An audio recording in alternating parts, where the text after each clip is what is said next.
হচ্ছে কি এই প্রিয়াস আলফাটা 2017 সালের, এটা আমাদের প্রি অর্ডার করা ছিল এই গাড়িটা।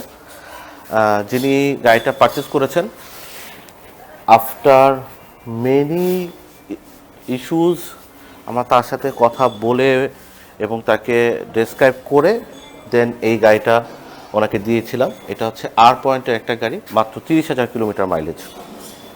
আমি জানি না, মানে আপনারা যারা অলরেডি লাইভটা দেখতেছেন, আপনারা যদি চান একটু কষ্ট করে আমাকে যদি একটু জানান যে আপনারা প্রপারলি শুনতে পাচ্ছেন কিনা। দেখি কি অবস্থা। Okay, number of visitor is very low. Anyway, তারপর আমি একটু শুরু করি। ওকে, এই গাড়িটা ছিল হচ্ছে কি আপনার আর পয়েন্টে মাত্র 30,000 kilometre. The basic reason of buying this particular unit, because এটা আর পয়েন্ট হলো এই গাড়িটার মাইলেজটা কম, 30,000 কিলোমিটার, 29,000 কিলোমিটার সামথিং ছিল। প্রিয়াস এবং প্রিয়াস আলফা, আপনারা যেরকম জানেন যে এটা ZVW40 সিরিজের একটা গাড়ি, এটাতে 7 সিট আসে। তো যাদের ফ্যামিলি একটু বড় থাকে, এক্সটেন্ডেড ফ্যামিলি, বা যারা একটু বেশি লাগেজ বা কার্গো নিতে চায় গাড়িতে, তাদের জন্য এই গাড়িটা কিন্তু ভালো। আর এই গাড়িটার আমার কাছে সবচেয়ে কাস্টমারকে পছন্দ করানোর বিষয় ভালো জিনিস যেটা ছিল সেটা ছিল হচ্ছে গিয়ে, এখন তো মার্কেটের price is very high, very high.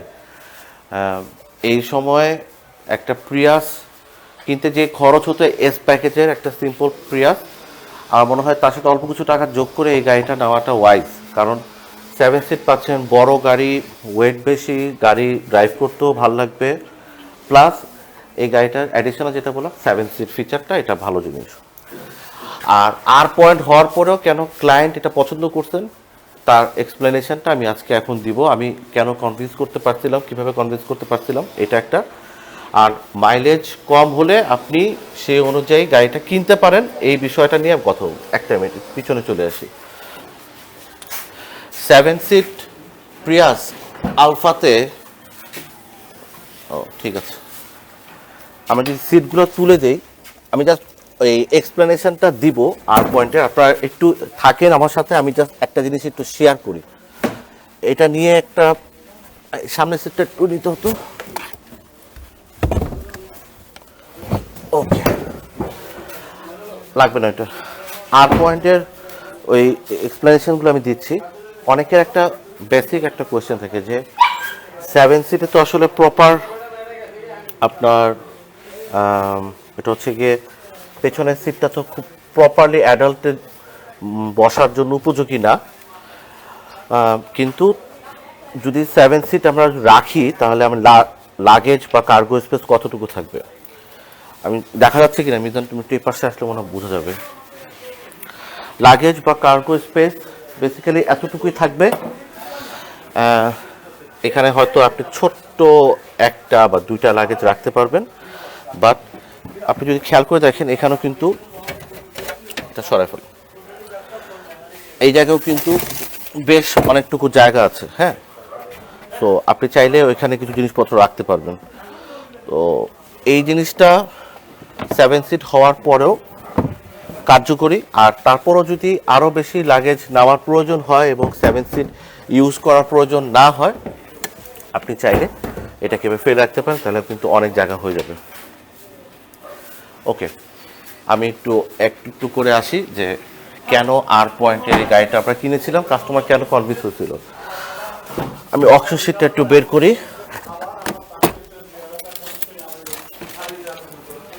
ওকে, এটা ছিল হচ্ছে গিয়ে এই গাড়িটার অপশন শিট। আপনি খেয়াল করে তো দেখতে পাচ্ছেন যেটা আর পয়েন্ট। ইন্টেরিয়র এক্সটেরিয়র গ্রেডিংটা আপনার বি আছে। গাড়িতে যেটা ইস্যুস সেটা হচ্ছে গিয়ে এই ট্রাঙ্ক ডোর বা আপনি ব্যাক ডালা হোয়াট এভার আপনি যেটাই বলেন না কেন, এটা রিপ্লেস করা আছে। এটা জাপান থেকে রিপ্লেস হয়ে আসছে। তো বেসিক্যালি এই জিনিসটা রিপ্লেস হয়েছে, এই ট্রাঙ্কটা। এইটা জাপান থেকেই আপনার রিপ্লেস হয়ে আসছে। এখানে কোনো ধরনের রিপেয়ারমেন্ট বা টাচ আপের কোনো কিছু নাই, কারণ এই সব সিলিংগুলো সবগুলো একদম অ্যাপ্রোপ্রিয়েটলি দেওয়া আছে। আপনারা হয়তো খেয়াল করলে হয়তো বুঝতে পারবেন এখানে কোনো কাজ নেই। আর গাড়িটা গতকালকে রাতেই আমাদের এখানে আসছে, আমি জাস্ট এটা রেখে দিয়েছিলাম এভাবে যাতে আপনার সাথে শেয়ার করতে পারি যে পোর্ট থেকে আসার পরে একটা গাড়িতে কি কি ইস্যুস থাকে। আর অকশন গ্রেড আর সেহেতু কাস্টমারদের তো অনেক ধরনের ভয় থাকে ডিসিশন নেওয়ার ক্ষেত্রে আর পয়েন্টের গাড়িটা কীরকম হবে। দেখেন এখানে বেসিক্যালি কোনো কাজ কিন্তু নাই, কারণ জাপান থেকেই এই জিনিসটা একদম ফিক্স করে তারপরে চলে আসছে। এই একটা ইস্যুস।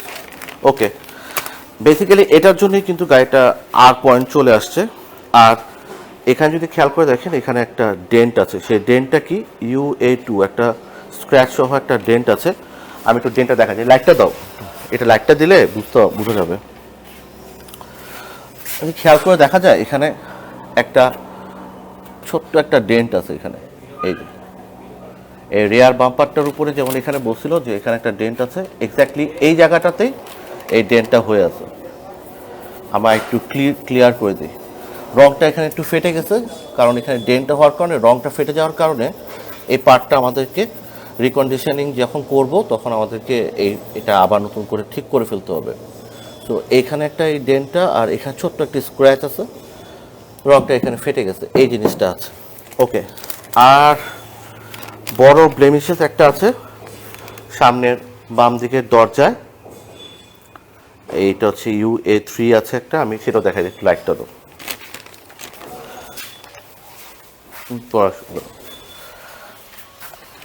এই যে আমি জানি না, তুই ওই পাশ থেকে ক্যামেরা একটু অ্যাঙ্গেল করলে হয়তো বোঝা যাবে। আমি ধরে ফিল করতে পারছি এখানে একটা ডেন্ট হয়ে আছে, এই পাশেও একটা ডেন্ট হয়ে আছে। এই জিনিসটাই বেসিক্যালি UA3। এটা এমন সিগনিফিক্যান্ট কোনো কিছু না, তারপরেও এটা জাস্ট আমরা যখন রিকন্ডিশনিং করব তখন কিন্তু এই জিনিসটাও ঠিক হয়ে যাবে। তো আলটিমেটলি যেটা বোঝানোর দরকার ছিল, আপনাদের সাথে শেয়ার করা দরকার ছিল, সেটা হচ্ছে কি গাড়িতে আর পয়েন্টের এই ডেন্টটা আছে, যেটা যে কোনো সময় আপনি গাড়িটা কেনার পরেও যখন চলবে রাস্তায়, আল্লাহ না করুক এই সিচুয়েশনটা হতে পারে, রিপ্লেসমেন্টটা আমরা হয়তো করতে পারবো না। আমরা বাংলাদেশে যদি কোনো সিভিয়ার কোনো কিছু হয় সেক্ষেত্রে আমরা হয়তো ডেন্টের কাজ করব বা এটা রিপেয়ারমেন্টের কাজ করব।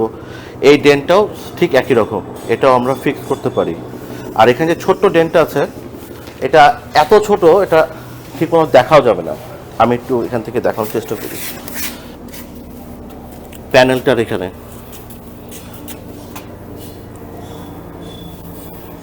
বোঝার কোনো অবস্থা নেই, কারণ গাড়িটা এখনও ময়লা কাদা হয়ে আছে, পোর্ট থেকে গতকাল রাতেই আসছে, এক্স্যাক্টলি এই অবস্থায় আছে।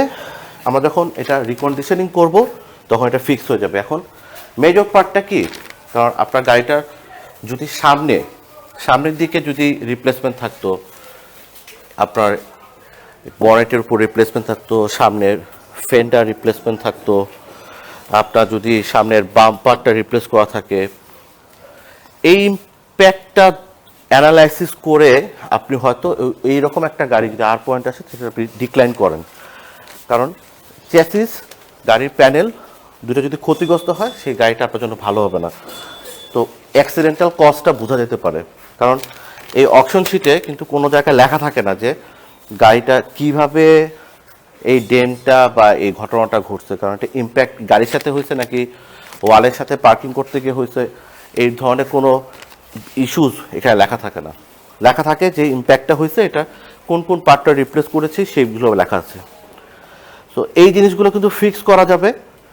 আর এই ফিক্স করলে গাড়িটা তখন এই আর পয়েন্ট কিন্তু তখন আর পয়েন্ট থাকবে না। তখন এই গাড়িটা যখন অকশন উঠেছিল তখন আর পয়েন্ট ছিল, আমরা যখন রিকন্ডিশনিংটা করব তখন বেসিক্যালি এটা কি আর পয়েন্ট থাকবে, আর পয়েন্ট থাকবে না, এটা হয়ে যাবে অ্যাটলিস্ট 4.55 মতো হয়ে যাবে।